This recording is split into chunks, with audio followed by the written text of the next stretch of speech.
Gefühlt 2 Sekunden im freien Fall. Die ganze Kabine hat geschrien. Ich habe mich schon verabschiedet. Mein Leben war schon vorbei. So, und jetzt verlasse ich Ghana und es geht zur nächsten Destination. Ich denke, es wird ruhiger, aber wahrscheinlich auch noch spektakulärer. Wir werden eine gute Zeit dort haben. Mal schauen. Wir sehen uns später.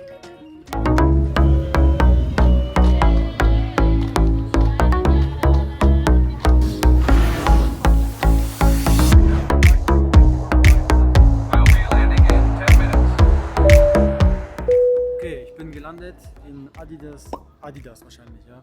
Addis Ababa gelandet in Äthiopien. Das ist mein Zwischenstopp und morgen geht es dann weiter. Und ich sage es euch ganz ehrlich, diese Freiheit an Flughäfen ist unersetzlich. Das ist das beste Gefühl, das es gibt.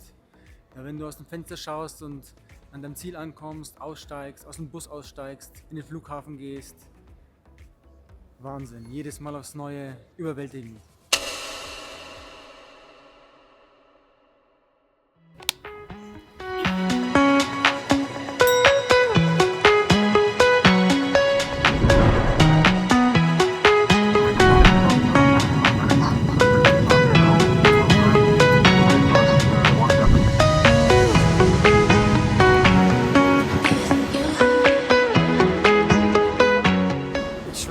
Ich habe mir gerade eben im Flugzeug so in die Hose geschissen.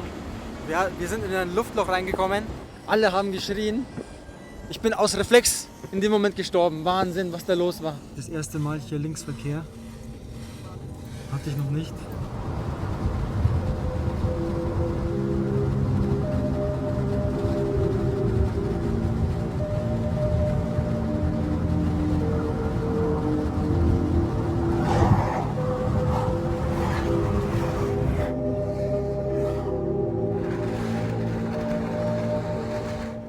Okay Leute, ich bin mittlerweile angekommen. Der Flug war bodenlos. Ich habe sowas noch nie erlebt. Also der Flug an sich war gut, aber die Landung, als der Sinkflug begonnen hat, bin ich kurz aus Reflex gestorben. Aber nicht nur ich. Folgende Situation, der Sinkflug beginnt und wir fliegen durch so eine Wolke rein und auf einmal waren wir, glaube ich, gefühlt 2 Sekunden im freien Fall. Die ganze Kabine hat geschrien. Ich habe mich schon verabschiedet. Mein Leben war schon vorbei. Aber dann hat es gefangen. Es ging trotzdem noch unruhig weiter. War keine schöne Landung. Ich glaube, das war, keine Ahnung, irgendein Anfänger. Und ich war der glücklichste Mensch, als ich dann angekommen bin. Naja, wo bin ich jetzt eigentlich? Das ist, glaube ich, die Frage, die jetzt noch offen ist. Ich bin gestern von Accra nach Äthiopien geflogen. Mit Ethiopian Airlines. Wirklich Baba Airline, top. War ich in Addis Ababa in der Hauptstadt. Eine Nacht war ich dort. Am nächsten Morgen, also heute, bin ich dann direkt in der Früh nach Namibia geflogen. Und ich bin jetzt in Windhoek, ehemalige deutsche Kolonie. Und ich habe hier auch schon einen Engländer kennengelernt. 18 Jahre. Die jungen Leute heute sind jetzt schon so krass unterwegs. Also unglaublich, dass der sich mit 18 Jahren sowas traut. Und der ist nur in Afrika unterwegs. Er hat mir erzählt, er war 17 Tage zelten in Afrika. Bodenlos. Aber auch das ist möglich.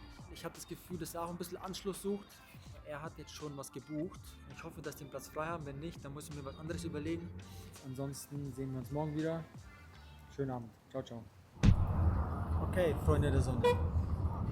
Die erste Nacht in Namibia in Windhoek ist rum. Die Tickets sind gebucht.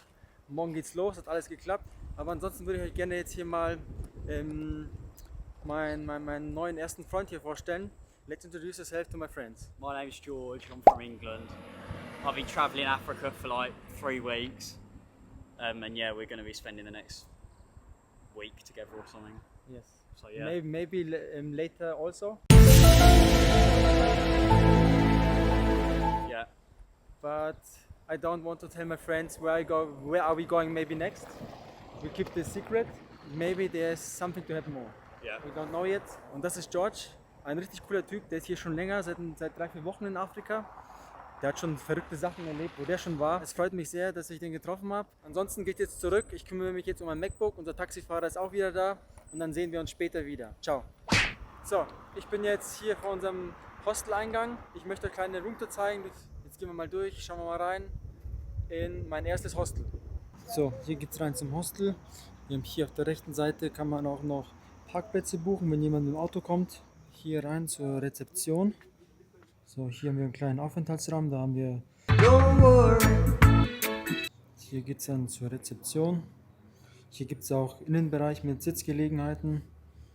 Hier gibt es auch ganz viele Informationen über Namibia und Tours. Ansonsten haben wir hier dann die Rezeption. Is it okay, to film? Heute ist er da, gestern war eine Frau da, super nett. Die helfen dir bei allem, überall Informationen. Dann haben wir hier vorne noch so die Hausregeln. Das sind die grundlegenden Regeln. Hier noch einen kleinen Wartebereich. Ist alles sehr angenehm, sehr nett hergerichtet, nichts Besonderes, Basics sind erfüllt. Dann gehen wir mal raus und schauen uns mal den Außenbereich bzw. die Küche an. Bevor es in die Küche geht, haben wir hier noch einen kleinen Essbereich. Viele Tische, Sitzgelegenheiten. Da sitzen wir am Abend immer zusammen und essen. Hier ist die Küche, relativ groß, ist auch draußen. Sehr angenehm hier, schön weiß. Auch nichts Besonderes. Wir haben hier so einen Sink zum Spülen. Geschirr ist alles vorhanden. Kochzeile, da können wir was warm machen. Tee, Kaffee etc. ist auch gratis. Ansonsten hat hier jeder so eine Box, in der kann er sich sein Essen reinlegen. Hier haben wir einen kleinen Kühlschrank. Da habe ich auch schon meine Sachen gelagert.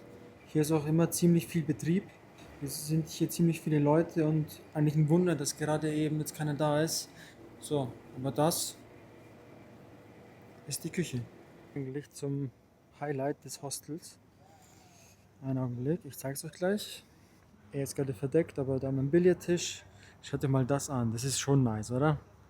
Die ganzen Leute, die die Hostels besucht haben, haben hier sozusagen ihre Fußstapfen hinterlassen in Form von Flaggen. Schaut mal, wer da alles da war. Schon schön. Hier haben wir eine kleine Ecke, wo man sich hinsetzen kann und ein bisschen Spiele zocken kann. Da hat gestern jemand hier Schach gespielt. George chillt gerade hier. Hier haben wir Sitzgelegenheiten, da haben wir uns gestern auch ein bisschen unterhalten, zu dritt. Eine Bar, da wird auch am Abend dann gekocht. In der Mitte haben wir auch noch einen Pool. Hier waren auch gestern zumindest ein paar Mädels da, die saßen da alle hier auf den Liegen, haben gechillt. Was hier besonders ist, und dafür drehe ich die Kamera jetzt kurz um. Die Anlage ist nicht nur mit Leben gefüllt durch die ganzen Besucher, die hierher kommen, sondern auch durch die Einheimischen, die sich um die Anlage kümmern. Und das wirkt sehr, sehr seriös, macht sehr, sehr viel Spaß hier zu wohnen. Ich zeige euch jetzt noch mal kurz hier die View der Anlage. So, also lasst mich nicht lügen, das sieht doch schon geil aus, oder?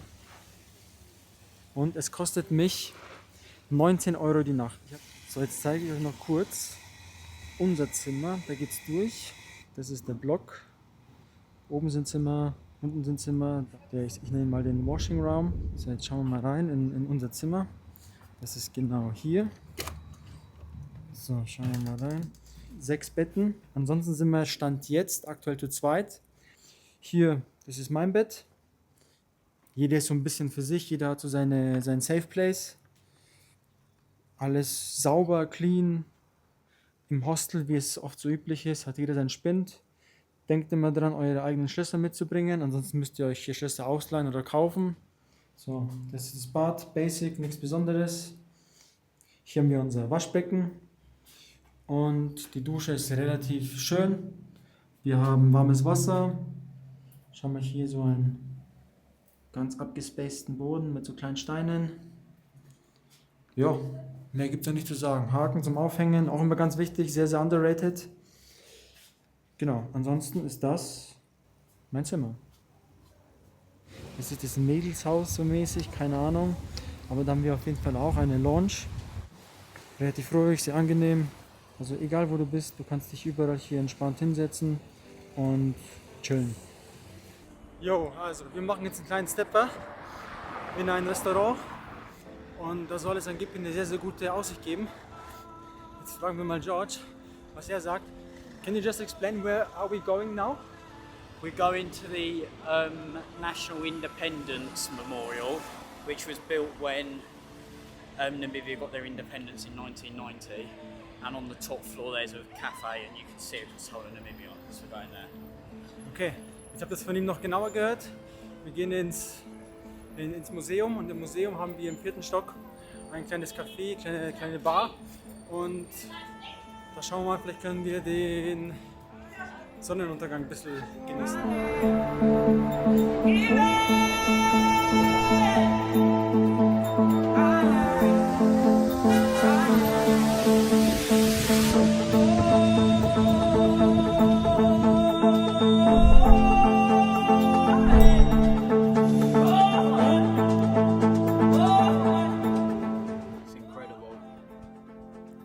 Cool when the sun sets, I reckon. But yeah, we're looking at the whole city, so it's pretty good.